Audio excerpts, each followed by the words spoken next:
He is the son of our seventh Imam, Imam Musa Kadhim and Bibi Najma Khatun.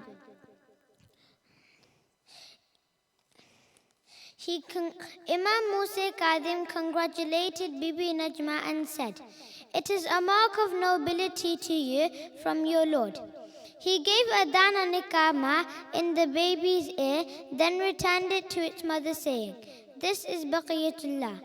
He had many titles like Ridha means the pleasure of Allah, Zaki means the pure, Gharib al-Ghurba means the lonely among all those who are lonely, Imam Zamin, the guarantor, and Shahi Khurasan, the king of Khurasan. Allah blessed him with knowledge and chose him to guide and lead us in every sphere of life. He established right from wrong and is the light from Allah, the means to reach His mercy. He was the best of his time, the wisest and the most patient. He spent his nights in prayer and reciting the Holy Quran. He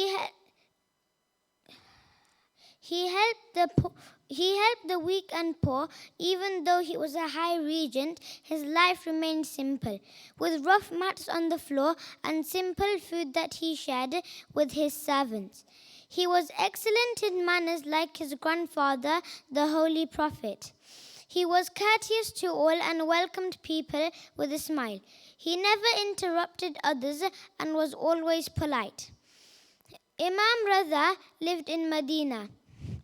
He was brought up by his affectionate father, under whose supervision he passed his childhood and youth.